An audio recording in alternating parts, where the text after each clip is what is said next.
باللہ من الشیطان الرجیم بسم اللہ الرحمن الرحیم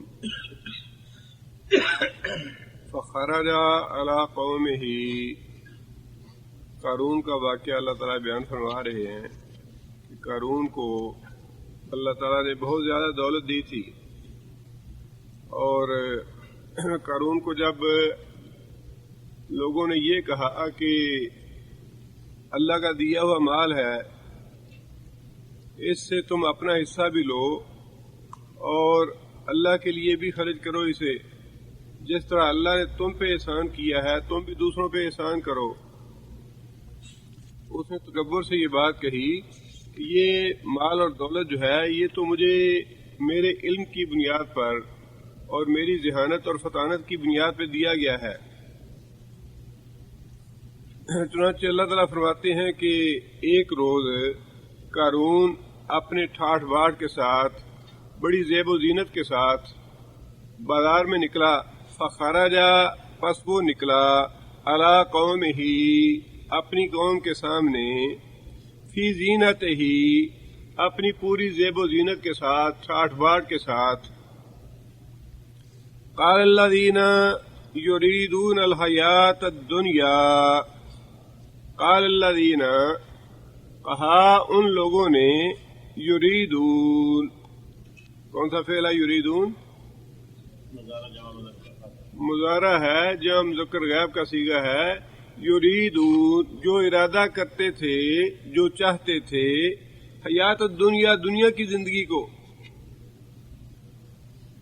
جو دنیا کے خواہش مند تھے، جن کی نگاہ اس مادی دنیا تک محدود تھی، ان لوگوں نے جب قارون کو اس کی زیب و زینت کے ساتھ، اس کی ٹھاٹھ باٹھ کے ساتھ، اس کی شان و شوکت کے ساتھ دیکھا تو انہوں نے یہ بات کہی، یا لیت، یا لیت، اے افسوس، کاش، لنا مثل، لنا واسطے ہمارے، ہوتا مثل ایسا ہی، اسی کی مثل، جس طرح قارون خزانے دیا گیا ہے، جس طرح قارون کے ساتھ ٹھاٹھ باٹھ ہے، مال ہے، دولت ہے، آگے پیچھے باڈی گارڈ ہیں، محافظ ہیں، دستے ہیں، جس طرح اللہ نے اس کو ٹھاٹھ باٹھ دیا ہے، اس کو مال اور دولت دیا ہے، یا لیت، اے کاش، لنا مثل، ہمارے پاس بھی ایسی ہی دولت ہوتی، ہمارے بھی ایسے ہی ٹھاٹھ باٹھ ہوتے۔ ما اوتیا، ما وہ جو، اوتیا کون سا فعل ہے؟ مجہول، ماضی مجہول ہے، اوتیا دیا گیا، قارون، قارون، جو کچھ قارون دیا گیا ہے، اے کاش ہمیں بھی ویسی ہی مال دولت ملتی، ہم بھی ویسے ہی نصیب والے ہوتے، ہماری قسمت میں بھی یہ سارا کچھ لکھا ہوتا۔ انہو، بے شک وہ، ہو کی ضمیر قارون کے لیے ہے، بے شک وہ یعنی قارون، لذو حظ عظیم، لام کا معنی البتہ، ذو کا معنی والا، ذو الجلال، جلال والا، ذو والا، حظ نصیب، حصہ، عظیم بہت بڑا۔ قارون تو بڑے ہی نصیبے والا آدمی ہے، بڑا خوش قسمت آدمی ہے کہ اللہ تعالیٰ نے اس کو اتنا مال دیا ہے، اتنی دولت دی ہے، اتنا اقتدار اور عزت دی ہے، اتنا وقار دیا ہے، اتنے ٹھاٹھ باٹھ دیے ہیں، یہ تو بڑا نصیب والا آدمی ہے، یہ تو بڑا خوش قسمت آدمی ہے، اے کاش ہم بھی ایسے ہی خوش قسمت ہوتے۔ یہ بات کن لوگوں نے کہی جن کی نگاہ اس مادی دنیا تک محدود تھی، جو اس مادی دنیا کو ہی سب کچھ سمجھتے تھے، مادی دنیا کے خواہش مند تھے۔ سورہ بقرہ میں بھی اللہ تعالیٰ نے یہ بات ارشاد فرمائی کہ جو لوگ اللہ تعالیٰ سے یہ دعا کرتے ہیں، ربنا آتنا فی الدنیا، یا اللہ ہمیں دنیا میں دے دے، اللہ فرماتے ہیں کہ ہم ان کو دنیا میں دے دیتے ہیں، ہم ان کو دنیا میں دے دیتے ہیں۔ وَمَا لَهُ فِي الْآخِرَةِ مِنْ خَلَاقٍ،